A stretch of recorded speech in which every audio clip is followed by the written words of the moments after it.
Okay, YouTube, I want to make a video on this real fast before I get too carried away. Maybe you already took it out, but 98 to 02 Fbody Camaro Firebird Trans Am. Pretty sure they've all got this same issue. You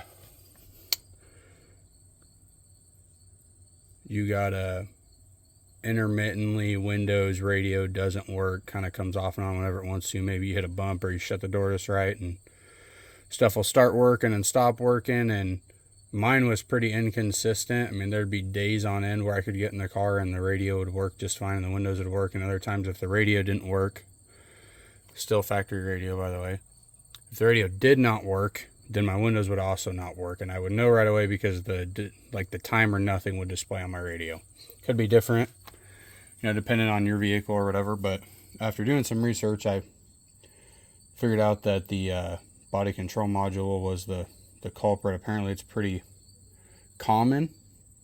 I don't know if the LT1 cars, like the 93 to 97 cars, have this problem, but apparently I know for sure that the later cars do with the LS cars. So to get this thing out, I really couldn't find anything. Everybody's like, oh, you just got to dig it out of there.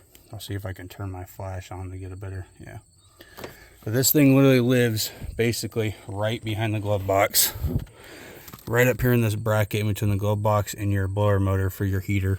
It just sits right here in this little pocket, and there is no bolts, there's nothing holding it in there.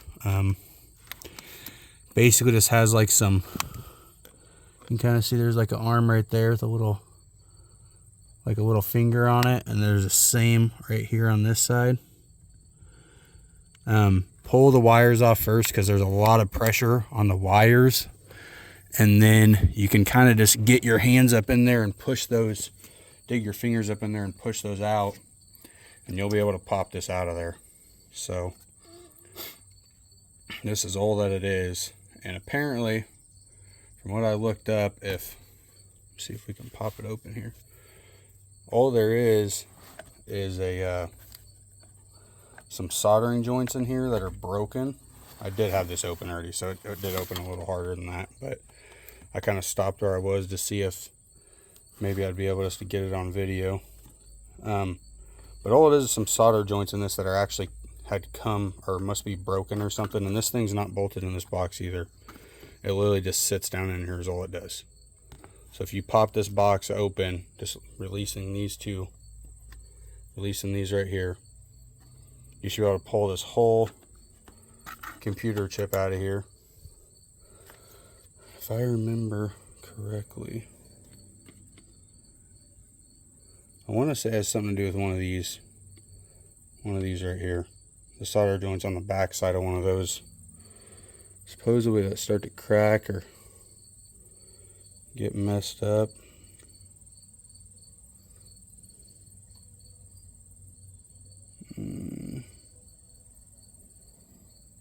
Actually, that one right there looks a little suspect.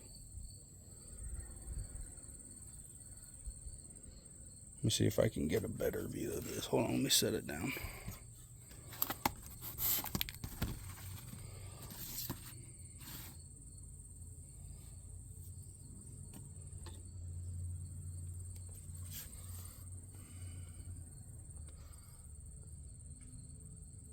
Yeah, you can actually see it right there. Let me grab something to point with.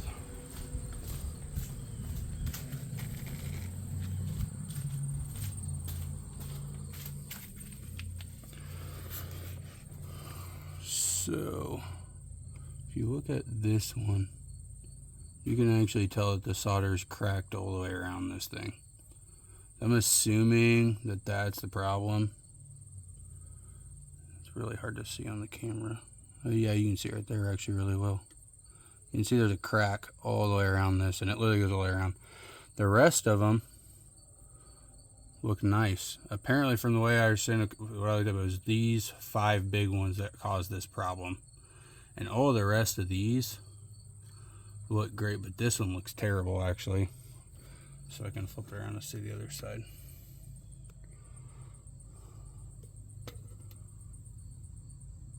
Yeah, you can see the difference. Just looking at this one, how clean it looks versus that one. You can actually see the crack right there. So that's the problem. I do have some solder. I think what I'm going to try to do, is because I don't want to mess this up, all this stuff is really close together on here, and I'm not the greatest at soldering. I think what I might try to do is just heat this up just enough to where the solder starts to melt, and hope that it'll fix that, because it'll like melt the rest of the solder around here. And you know, I guess you could probably replace this whole module, but I'm assuming it's probably coded to the car somehow. And I had looked up on some of the Facebook groups, like, God, I can't remember the name of them now, but I'm on all of them. And they had said, a couple of the guys said that you can either fix it yourself like this, or you can go to the dealership and buy one. But apparently if you buy one and have the dealership do it, they said it's like upwards of $600. Now, if I can fix this problem by just doing this, because this is the whole reason I haven't put an aftermarket radio on this car since I bought it, because it only works when it wants to. If I can fix this just by heating it up a little bit with a soldering iron and melting that solder back, maybe adding just a tiny bit to kind of reinforce it, I mean, it's basically free fix at that point versus $600 at the dealership. So I just wanted to put out a quick little video and see if I could help anybody else out with this. I mean, this has been something that has kind of annoyed me about this car since I bought it. And, you know, it's just one of those things where apparently it's really common. So, I mean, I don't know if you can even see over there, but it's pretty obvious that I've actually replaced the window switches. And I did that right after I bought the car, because initially I thought, oh, well, it's an old car, the window switches look wore out. That's probably why. The windows only work sometimes. But now that I've researched more and I've, you know, done a little more homework, this is obviously the problem. The other problems I've had with this is the door locks don't work like they should. The mirrors, the electronic mirrors don't work like they should. The rear hatch popper will only work with the key on about 90% of the time. The other 10% of the time I can get the key fob to do it, but most of the time the key fob won't do anything. So unless I said I have to get in the car and turn the key on and then it will work, and I can only assume that all that stuff is related to this. But I guess the biggest thing was just trying to show you guys, said what is actually causing the problem, which I think that's pretty easy to find online. Getting this thing out though is kind of nowhere. I was like, oh, you just got to get in there and figure it out. Well, I was not 100% sure exactly where it was at in here, and getting to it is not that hard. You got your, obviously your cover.